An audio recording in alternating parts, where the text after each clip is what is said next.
Hardness and measuring method, এটা তোমাদের নতুন চ্যাপ্টার। এটা সিডনি এইচ এভনারের বইয়ের চ্যাপ্টার 1 এর ভিতরে এটা ডিটেইলস পাওয়া যাবে আর কি।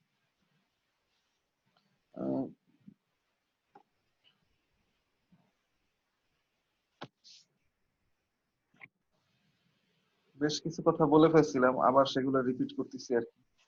উম, সেটা হচ্ছে যে ধরো তোমরা এখন ক্লাস করার সময় ধরো যে চেয়ার টেবিলে বসে আছো, আহ, যদি এরকম হয়ে থাকে তাহলে তুমি ধরো তোমার হাতে যে কলম আছে, এই কলম দ্বারা যদি তোমার টেবিলের উপরে একটা ফোর্স দিয়ে আঘাত করো আর কি, তাহলে কি হবে?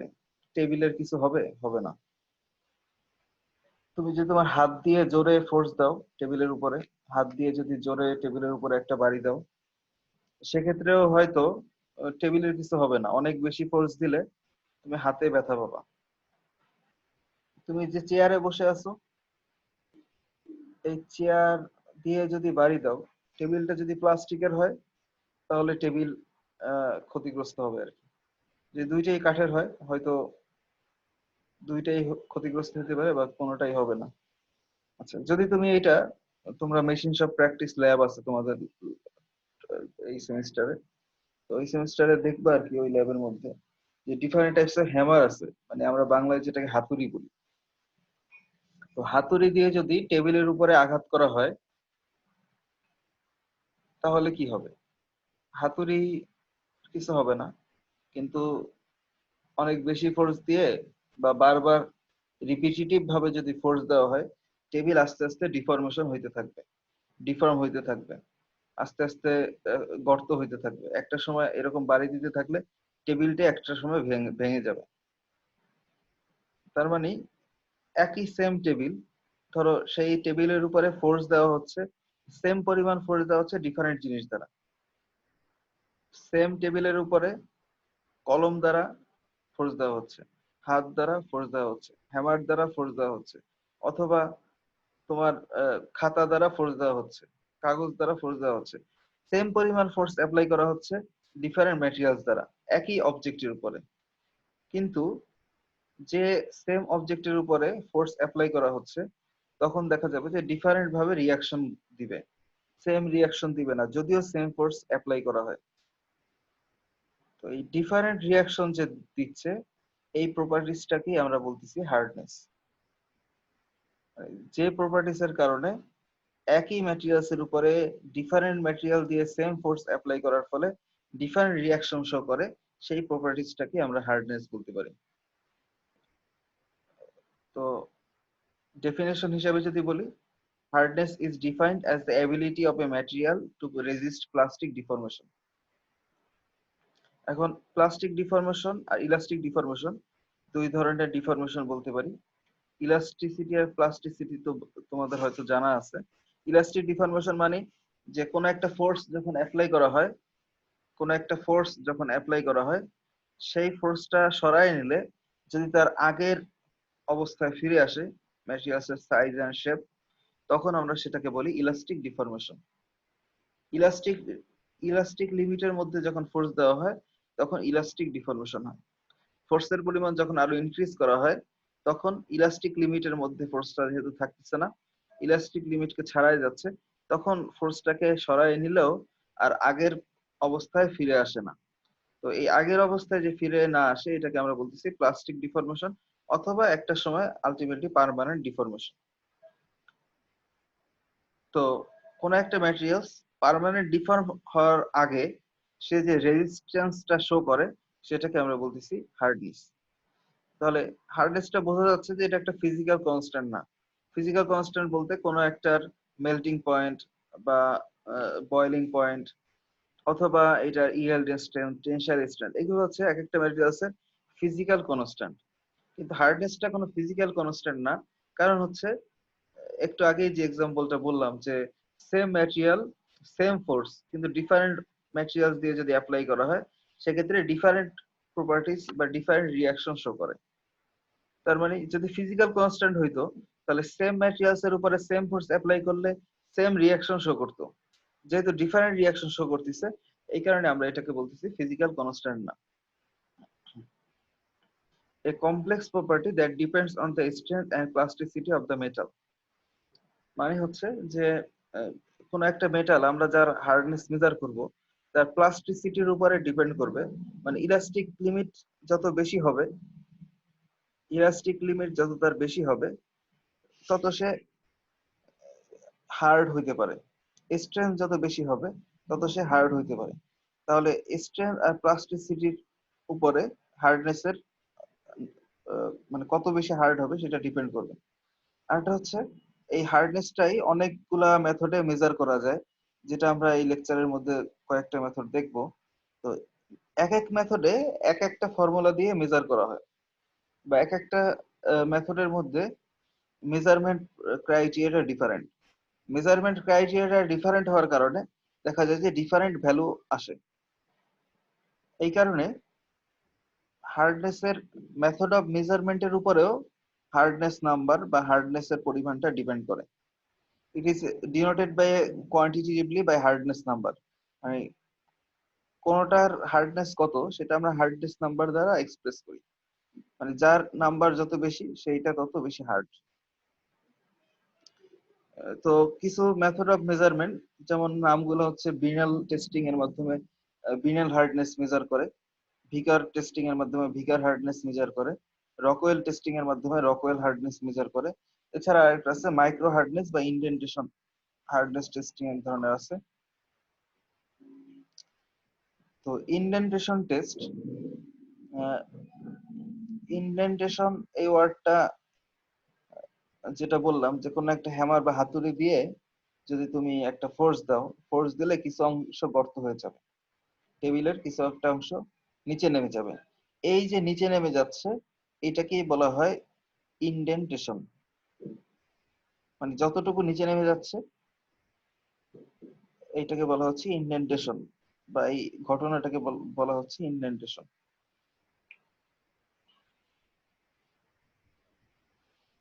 The hardness is equal to the load relative to the area of indentation. তার মানে ফোর্স বা লোড যত বেশি অ্যাপ্লাই করা হবে তত বেশি এরিয়া ইন্ডেন্টেশন হবে। তার মানে এরিয়া অফ ইন্ডেন্টেশন আর হচ্ছে হার্ডনেস, এটা হচ্ছে যত বেশি ফোর্স অ্যাপ্লাই করা হবে ইন্ডেন্টেশন তত বেশি হবে। তার মানে এরিয়া অফ ইন্ডেন্টেশনের সাথে এটা একটা ইনভার্স রিলেশন আছে আর কি। যার হার্ডনেস বেশি তার এরিয়া অফ ইন্ডেন্টেশন কম হবে, যার হার্ডনেস কম তার এরিয়া অফ ইন্ডেন্টেশন বেশি হবে। তার মানে inversely proportional to the depth of indentation for a specific load. কোন একটা সেম লোডের ক্ষেত্রে যা যদি দুইটা ডিফারেন্ট হার্ডনেসের ম্যাটেরিয়ালস এর উপর অ্যাপ্লাই করা হয়, যার হার্ডনেস কম তার ডেপথ অফ ইন্ডেন্টেশন বেশি হবে, যার হার্ডনেস বেশি তার ডেপথ অফ ইন্ডেন্টেশন কম হবে। তো ডিফারেন্ট এই যে ইন্ডেন্টেশন টেস্টের জন্য যে ম্যাটেরিয়ালস এর উপরে ফোর্স অ্যাপ্লাই করা হয়, একটা ম্যাটেরিয়ালস এর উপরে ফোর্স অ্যাপ্লাই করা হয় আর আরেকটা ম্যাটেরিয়ালস এর হার্ডনেস টেস্ট করা হয়।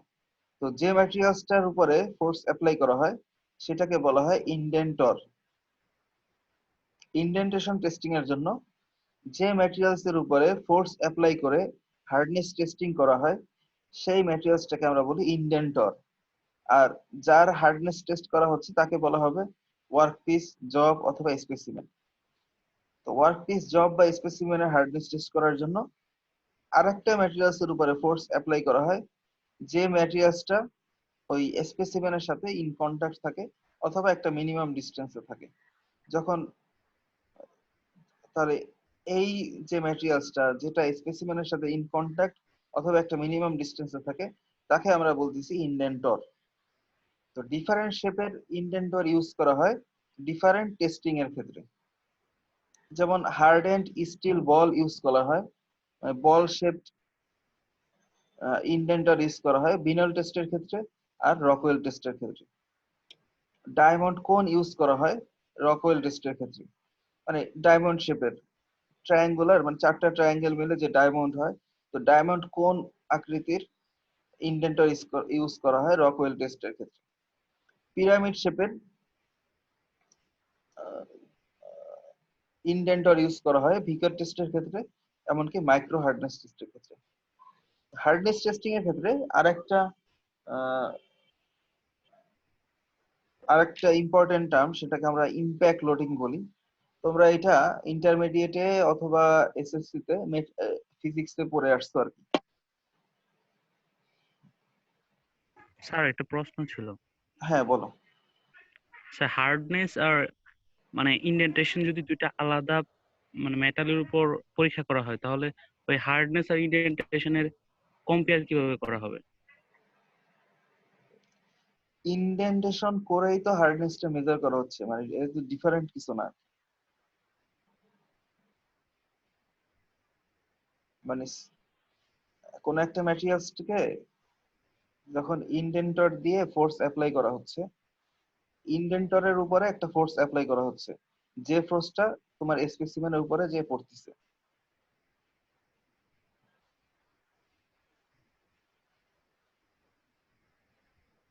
তোমার কোশ্চেনটা কিন্তু আমি আসলে ক্লিয়ার হই নাই, মানে তুমি আমার অ্যান্সার বুঝতে পারছো কিনা।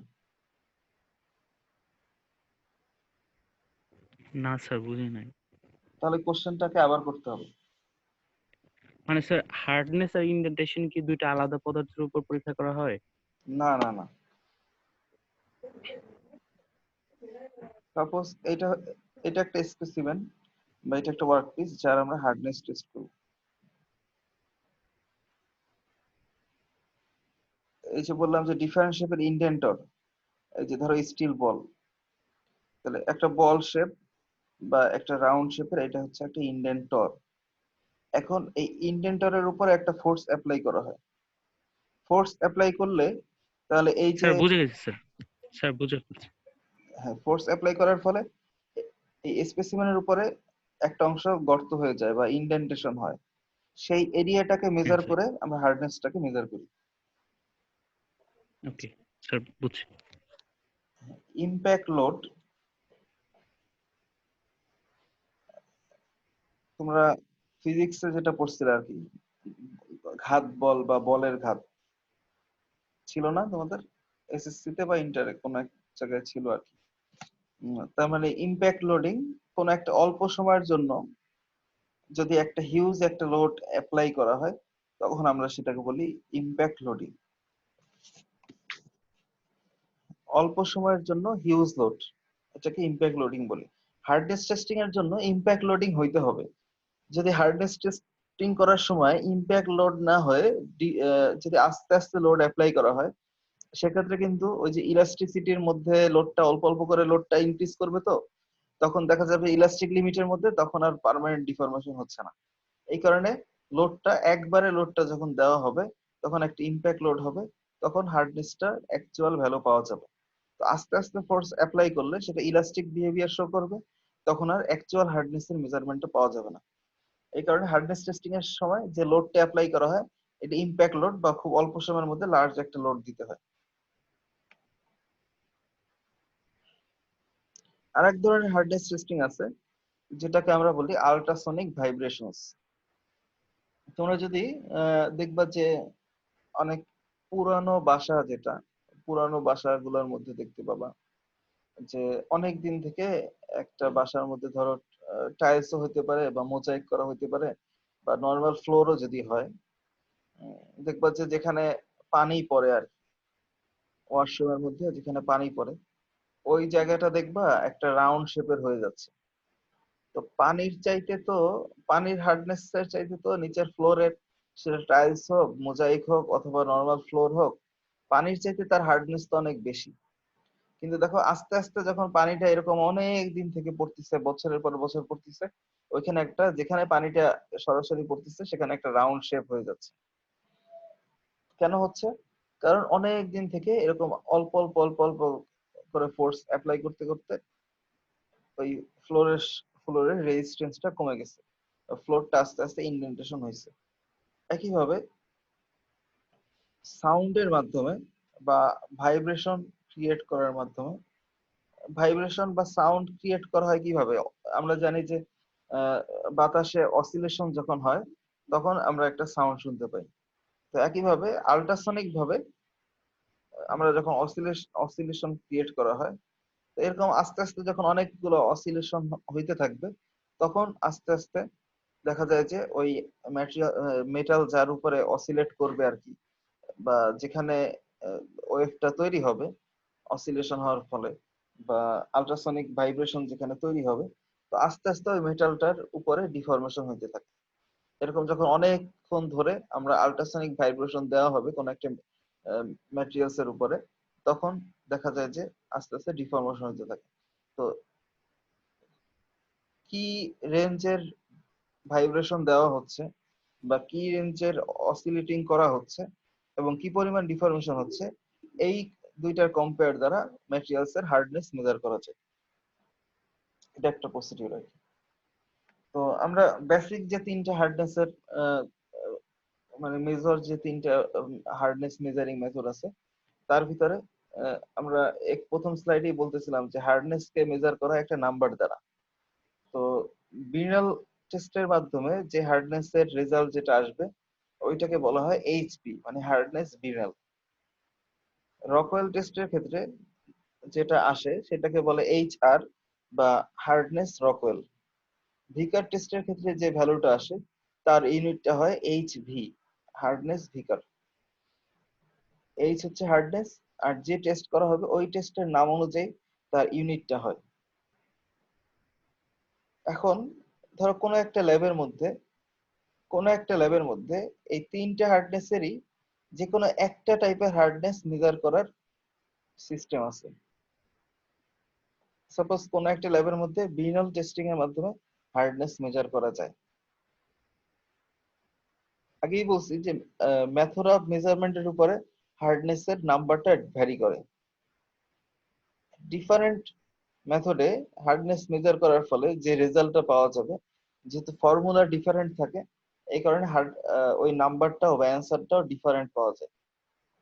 তো স্ট্যান্ডার্ডাইজেশন চার্ট বা টেবিল আছে, যে টেবিলের মাধ্যমে একটা মেথডে হার্ডনেস মেজার করে অন্য মেথডে কি ভ্যালু আসবে সেই ভ্যালুটা সহজেই বের করা যায়।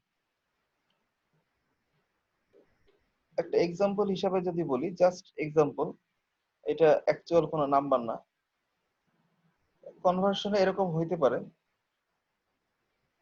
ধরো 5 এইচপি কোন একটা বিনাল টেস্টের মাধ্যমে হার্ডনেস মেজার করা হয়েছে, যার ভ্যালু আসছে 5 আর ইউনিট হচ্ছে এইচপি। এইটাকে ওই যে কনভার্সন টেবিল যেটা আছে সেই টেবিলের মাধ্যমে কনভার্ট করে আমরা যদি ভিকার টেস্টে নিয়ে যাই, এইটা সাপোজ এরকম হইতে পারে 8.3 এইচভি। কনভার্সন টেবিলের মাধ্যমে এরকম ভাবে ট্রান্সফার করা যায়। তার মানে কারো কাছে যদি একইভাবে ভাইস ভার্সা আর কি, যে কোনো একটা মেথডের টেস্টিং ইকুইপমেন্টস থাকলে অন্য মেথড গুলোতে কি রেজাল্ট আসবে সেটা ওই অন্য মেথড গুলোতে টেস্ট না করেও সরাসরি ওই যে টেবিলের মাধ্যমে বা ফর্মুলার মাধ্যমে আমরা ট্রান্সফর্ম করতে পারি।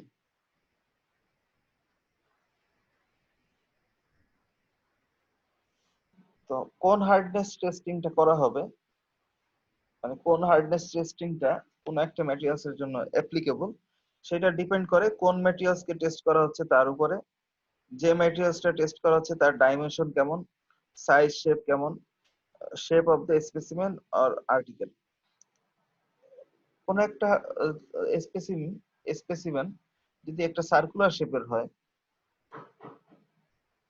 কোন একটা স্পেসিমেন যদি সার্কুলার শেপের হয় তাহলে যেরকম রেজাল্ট আসবে, আর যদি ট্রায়াঙ্গুলার শেপের হয় তাহলে রেজাল্ট অন্যরকম আসবে, যদি স্কোয়ার শেপের হয় তাহলে রেজাল্ট হয়তো অন্যরকম আসবে। তার মানে শেপ অফ দ্য স্পেসিমেনের উপর ডিপেন্ড করবে যে হার্ডনেসের কোন হার্ডনেস টেস্টিংটা করা হবে অথবা হার্ডনেসের রেজাল্টটা কেমন হবে। সিমিলার ভাবে যে ম্যাটেরিয়ালস এর উপর টেস্ট করা হবে সেই ম্যাটেরিয়ালস এর উপরেও ডিপেন্ড করবে যে রেজাল্টটা কেমন হবে।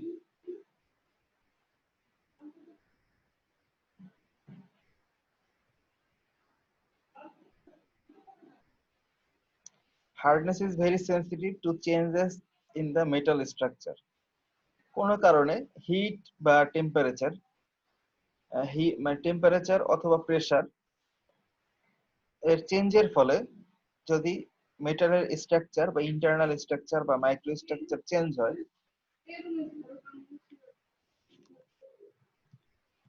সেক্ষেত্রে দেখা যাবে যে হার্ডনেস এর ভ্যালুটাও চেঞ্জ হবে।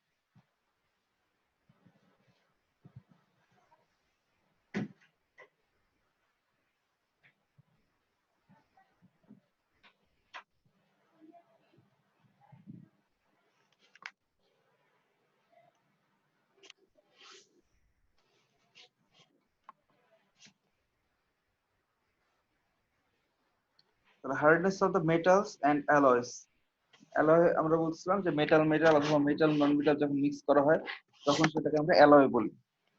তাহলে চেঞ্জ অফ টেম্পারেচার অথবা থার্মাল ট্রিটমেন্ট, মেকানিক্যাল ট্রিটমেন্ট, এর ফলে যদি মাইক্রোস্ট্রাকচার চেঞ্জ হয় সেক্ষেত্রে হার্ডনেসের চেঞ্জ হবে। আমরা যে ইনডেন্টেশন হার্ডনেসের কথা বলছিলাম, তো কি পরিমাণ ফোর্স অ্যাপ্লাই করা হবে আর কি পরিমাণ ডিসপ্লেসমেন্ট বা ডিফর্মেশন হবে তার উপরে ডিপেন্ড করে তিন ধরনের ইনডেন্টেশন হার্ডনেস হয়। একটাকে আমরা ম্যাক্রো টেস্টিং বলি, একটাকে মাইক্রো টেস্টিং বলি, একটাকে ন্যানো টেস্টিং বলা হয়।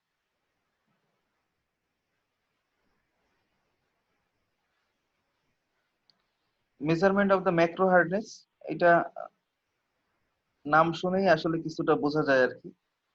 ম্যাক্রো মানে একটু বড় সাইজ আর কি, মাইক্রো তার চাইতে ছোট, ন্যানো হচ্ছে তার চাইতে আরো ছোট। তাহলে ম্যাক্রো যেটা খালি চোখে মেজার করা যায় বা খালি চোখে দেখা যায় বোঝা যায় সেই ধরনের অবস্থাকে আমরা বলি macro hardness testing. Measurement of the macro hardness of materials is a quick and simple method of obtaining mechanical properties data for the bulk material from a small sample. অনেকগুলা পপুলেশন, স্ট্যাটিস্টিক্সের ভাষায় যদি পপুলেশন বলি, বা অনেকগুলো object আছে, এইখান থেকে আমরা কোনো একটা বা নির্দিষ্ট সংখ্যক যদি স্যাম্পল টেস্ট করি, এইটার দ্বারা আমরা টোটাল লটের আমরা কোয়ালিটি কন্ট্রোল হিসাবে আমরা ইউজ করতে পারি। যে হার্ডনেস টেস্টিংটা তো একটা ডিস্ট্রাকটিভ টেস্টিং। ডিস্ট্রাকটিভ টেস্টিং মানে হচ্ছে যখন কোনো একটা টেস্টিং করা হবে, টেস্টিং করার ফলে ওই ম্যাটেরিয়ালসটা আর ইউজ করা যায় না আর কি। ধরো কোনো একটা জায়গায় বোম্বিং করা হবে, তো অ্যামিউনিশন যদি টেস্ট করতে চাই, তো কোথাও একটা অ্যামিউনিশনটা টেস্ট করার জন্য কোনো একটা টেস্টিং এরিয়ার মধ্যে কোনো একটা বোম এক্সপ্লোর করা হলো, তাহলে ওই বোম্বিংটা বা ওই অ্যামিউনিশনটা তো আর সেকেন্ড টাইম আর ইউজ করা যাবে না, যেটা ইউজ করা হয়েছে সেটা তো ইউজ করা শেষ। এটা দ্বারা এটা বোঝা যাচ্ছে যে এটা একটা ডিস্ট্রাকটিভ টেস্টিং। তো হার্ডনেস টেস্টিংটাও একটা ডিস্ট্রাকটিভ টেস্টিং। যখন কোনো একটা ফোর্স অ্যাপ্লাই করা হবে এবং ডিফরমেশন হবে, ফোর্স অ্যাপ্লাই অ্যান্ড ডিফরমেশন দ্বারা আমরা ফার্দার ওই অবজেক্টটাকে আর ইউজ করা যায় না আর কি, যেহেতু প্লাস্টিক ডিফরমেশন হয়ে যায়। তো ম্যাক্রো হার্ডনেস টেস্টিংটা সারফেস ট্রিটমেন্টের পরে কোয়ালিটি কন্ট্রোলের ক্ষেত্রে আমরা ম্যাক্রো হার্ডনেস টেস্টিংটাকে ইউজ করি। এছাড়া হোয়েন কনসার্ন উইথ কোটিংস, কোন ম্যাটেরিয়ালস এর উপর যখন কোটিং দেওয়া হয়, একটা ম্যাটেরিয়ালস এর উপরে আরেকটা অন্য ম্যাটেরিয়ালস এর কোটিং দিয়ে যখন প্রপার্টিসকে ইনহ্যান্স করা হয়, তো এই কোটিংসটা কেন দেওয়া হয়? কোটিংস দেওয়ার ফলে দেখা যায় যে দুইটা ম্যাটেরিয়ালস এর মাঝখানে ফ্রিকশনটা কমে আসে বা ওয়্যারটা কমে আসে। আর এটা হচ্ছে macro indentation depth would be too large relative to the surface scale feature. যে পরিমাণ ইন্ডেন্টেশন হয় ম্যাক্রো টেস্টিং এর মধ্যে যে পরিমাণ ইন্ডেন্টেশন হয় সেটা অনেক বেশি, কারণ ওই ম্যাটেরিয়ালস এর যে সারফেস থাকবে বা মাইক্রোস্ট্রাকচার থাকবে তার চেয়ে অনেক বেশি ডিফরমেশন হচ্ছে ম্যাক্রো ইন্ডেন্টেশনের মধ্যে। তো ম্যাক্রো ইন্ডেন্টেশনটাকে আমরা যেহেতু খালি চোখে দেখতে পাই, কোনো একটা ফোর্স অ্যাপ্লাই করা হইলো, কি পরিমাণ ইন্ডেন্টেশন হচ্ছে এইটা ধরো তুমি মেজারমেন্ট স্কেল দিয়ে অথবা মেজারমেন্ট টেপ দিয়ে তুমি কি পরিমাণ ডিফরমেশন হইলো এটার হাইট লেন্থ উইথ এটা মেজার করা যাবে। যেহেতু খালি চোখে দেখা যাচ্ছে এই কারণে এটাকে আমরা ম্যাক্রো টেস্টিং বলি। তো এটার ডিমেরিটস হচ্ছে, যার মাইক্রো ফাইন যে সমস্ত ম্যাটেরিয়ালস এর ফাইন মাইক্রোস্ট্রাকচার থাকবে আর কি, মাইক্রোস্ট্রাকচারটা খুব ইউনিফর্ম ভাবে থাকবে, অথবা মাল্টিফেজ, এক এক জায়গায় এক এক রকম ফেজ, সব জায়গায় ইউনিফর্ম না, নন হোমোজেনিয়াস। হোমোজেনিয়াস মানে সব জায়গায় একই রকম, আর ডিফারেন্ট যদি সব জায়গায় একরকম না হয় তখন বলা বলা হচ্ছে নন হোমোজেনিয়াস। আর প্রোন টু ক্র্যাকিং, কোন এক জায়গায় ক্র্যাক তৈরি হবে বা কোন এক জায়গায় এর উইকনেস আছে। তো এই সমস্ত ক্ষেত্রে macro hardness measurement will highly variable and will not identify individual surface feature। কোন একটা ধরো স্যাম্পলের ক্ষেত্রে যদি এটা একটা স্যাম্পল যদি বলি, এখানে ধরো একটা ক্র্যাকিং আছে, তো ফোর্সটা যদি এরকম কোন একটা জায়গায় অ্যাপ্লাই করা হয়, মানে ওই ক্র্যাকিং থেকে অনেক দূরে কোনো এক জায়গায় ফোর্স অ্যাপ্লাই করা হয়, তাহলে যে হার্ডনেস পাওয়া যাবে, আর এরকম এর এই ক্র্যাকের আশেপাশে যদি কোনো একটা বা কোনো একটা উইক পয়েন্টের আশেপাশে যদি ফোর্স অ্যাপ্লাই করা হয়, তাহলে যে হার্ডনেস পাওয়া যাবে এটা কিন্তু ভ্যারি করবে। এটা হচ্ছে ম্যাক্রো হার্ডনেস টেস্টের একটা ডিমেরিটস, যে ম্যাক্রো হার্ডনেস টেস্ট এখানে অ্যাপ্রোপ্রিয়েট রেজাল্ট দিবে না যদি ম্যাটেরিয়ালসটা মাইক্রোস্ট্রাকচার, ফাইন মাইক্রোস্ট্রাকচার হয়, অথবা মাল্টিফেজার হয়, অথবা নন হোমোজিনিয়াস হয়, অথবা কোনো ক্র্যাকিং থাকে। সেক্ষেত্রে ডিফারেন্ট টাইপস অফ রেজাল্ট বা ভ্যালু দিবে ম্যাক্রো হার্ডনেস টেস্টিং এর ক্ষেত্রে।